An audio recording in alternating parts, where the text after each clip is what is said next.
जब तक कि वो कई लोग बोलते हैं कि स्वामी जी आप बिल्कुल चिंता मत कीजिए, आप लोग तो बहुत कम जप ध्यान करते हैं, आप देखिएगा मेरे को रिटायरमेंट के बाद आपको बताऊंगा, जिसको जप ध्यान क्या बोलते हैं आपको बताऊंगा मैं बोला ठीक है भाई, बहुत अच्छा आपका डायलॉग। ऐसे डायलॉग कई सुन लिए। और फिर रिटायरमेंट के बाद बोले क्या हुआ भाई, आपने तो कहा था कि रिटायरमेंट तुरंत बाद एकदम सत्संग फुल फ्लेट हो जाएगा और भगवान का नाम फुल हो जाएगा। हाँ वो है, पर वो लड़के का शादी हो जाएगा बस उसके बाद। अच्छा ठीक है, लड़के की शादी हो गई, बोले अब, बोले कि लड़की की शादी हो जाएगी बाद। अच्छा अब, बोले अभी वो बंटवारा हो रहा है, दोनों भाई में झगड़ा हो रहा है, वो निपट जाएगा कोर्ट केस तब। अब बोले पत्नी अभी बीमार है तब। बोले पत्नी अभी, बोले पत्नी अभी तो चली गई, चल बसी, अभी भी तो एकदम मेरे को सन्यासी ले लेना है, अब तो बिल्कुल रात दिन मुझे भगवान यही तो करना है, मैं तो अब समझ गया अब संसार में कुछ नहीं है, परंतु पर ये बस थोड़ा सा बिजनेस हैंड ओवर कर दूं लड़के को। उसके बाद ऐसा करते करते बोले सेठ जी कहां, बोले चले गए ऊपर।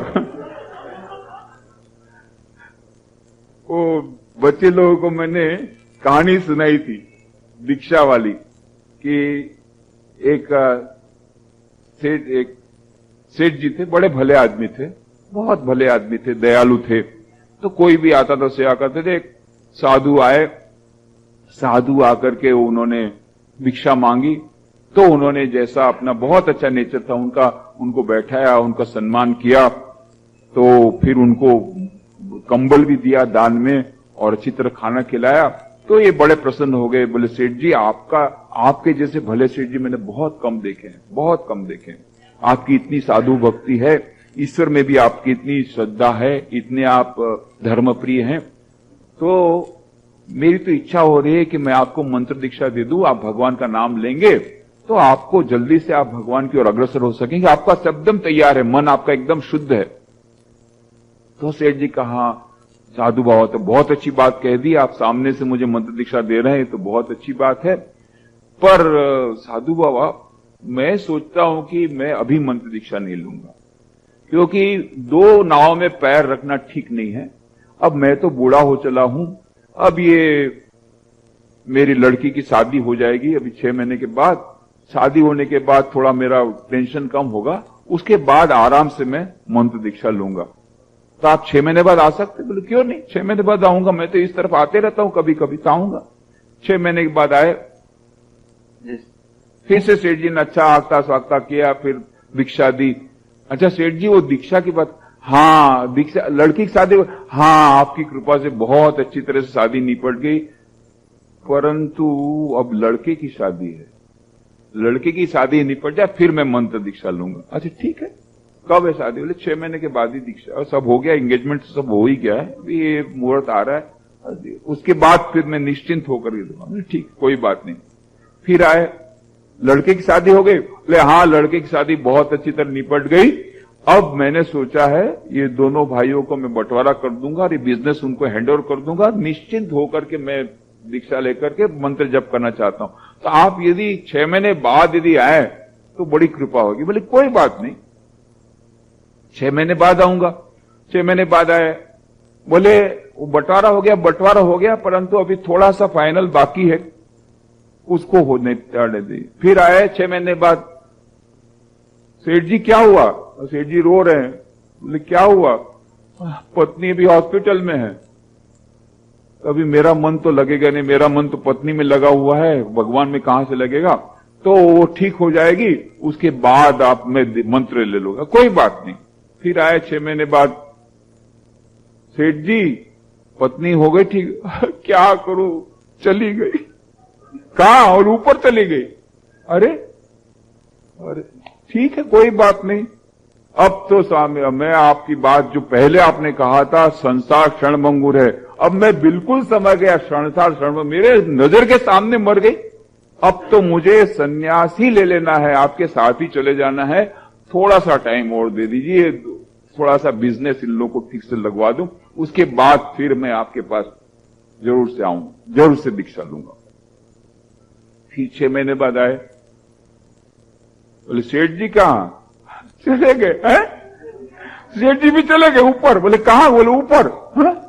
अरे मेरे को मंत्र दीक्षा कहा था, वो मंत्र दीक्षा लेगा, मैं उसके लिए मंत्र दीक्षा ले कितनी बार आया, बिना मंत्र दीक्षा ही चले गए अब सेठ जी। ये क्या हुआ?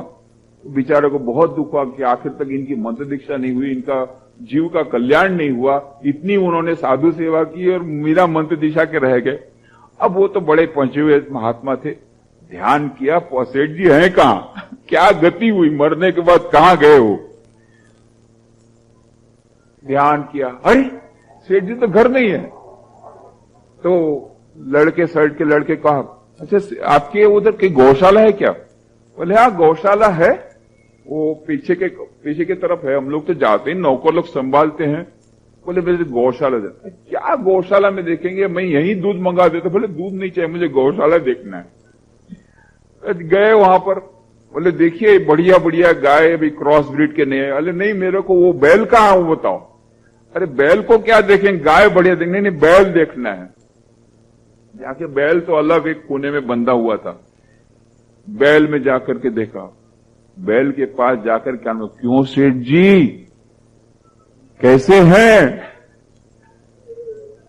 बैल बना है, सेठ जी बैल बन के आए उसी घर में। तब बैल ने कहा क्या करूं, ये लड़के लोगों को तो कुछ अक्कल नहीं है, इतना मैंने संभाल करके सब धन संपत्ति किया, सब उड़ा रहे हैं। अब उनका वो जो तेल का घानी है, वो तेल का घानी में से मैं बैल जोतता हूं और तेल के घानी से तेल निकाल कर उनको बहुत तेल देता हूं ताकि इन लोग का जो नुकसान है कम हो।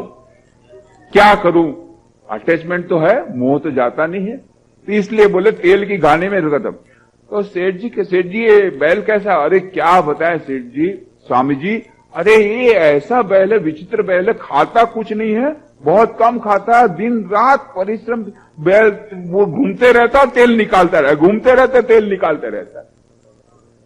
इतना बोले ऐसा हमने बैल कभी देखा नहीं। बोले ठीक है कोई बात नहीं, मंत्र दीक्षा लोगे सेठ जी? बोले नहीं अभी मेरे को बहुत तेल निकालना बाकी है, थोड़ा सा ये तेल निकाल दूं, उसके बाद में मंत्र दीक्षा निश्चिंत रूप से लूंगा। कोई बात नहीं सेठ जी मैं बाद में आऊंगा। अब फिर आए 6 महीना बाद आए, आइए स्वामी जी क्या करेंगे? बोले मेरे को गौशाला जाना है, तेरा बैल से मिलना है। वो बैल जो थे ना, वो बैल तो मर गया। बोले है? बैल भी मर गया? अरे मंत्र दीक्षा भी हुई नहीं, बैल मर गया। अरे बोले उसको तो कैसे मरा? अरे बोले उसको हम कितना मनाही करते थे, वो रात दिन खाता कुछ नहीं था और घूमता रहता था, तेल निकालते रहता था, तो उसको तो मर गया, कितनी देर तक करेगा? बड़ा दुख हुआ सन्यासी को। अरे देखो मंत्र दीक्षा के बिना मर गया, इसकी जीव की गति नहीं हुई। ध्यान लगाया, कहाँ है सेठ जी की क्या दशा हुई उसके बाद में? अरे सेठ जी तो कमरे यही है, घर में ही है। अच्छा बोले तुम्हारे उधर कोई वो पुराना कोई मिट्टी का कोई कमरा है? बोले हाँ वो मिट्टी का कमरा तो पुराना घर था ना, वो हमने सब तोड़ ताड़ दिया, उसमें एक मिट्टी का घर है, उस तरह हम तो कोई जाते नहीं है। बोले मुझे वहां जाना है। जहां जाके? बोले चलो तो सही। गए, गा जाकर के कोने को जाकर इसको खोदो। बोले क्या होगा? खोदो तो सही। खोद के देखा तो सोना मोहरों से भरा हुआ एक बहुत बड़ा पात्र है, सोने का बहुत बड़ा सोना मोहर से भरा हुआ पात्र है, और आसपास एक सांप लिटका हुआ है। साधु ने कहा सेठ जी कैसे हैं, दीक्षा लेंगे? सांप बना है। सेठ बोलता है कि सेठ जी क्या बोलेगा? तो क्या करूं, अब ये लोग तो तेल में ऐसे, इतना मैंने तेल निकाला फिर भी इनकी तो गति हुई नहीं। अब मैंने सोचा इनको सोना मोहर मैंने करके रखा था, उसको कोई चोरी न करके, इसलिए सांप बन करके ये सोना मोहर की रक्षा कर रहा हूं ताकि मेरे पुत्र की अगति न हो, मेरी गति जो होना हो अगति हो, पर उस पुत्र की अगति न हो, इसलिए सोने की रक्षा कर रहा हूं। तो आज तक वो सेठ जी की मंत्र दीक्षा नहीं हुई।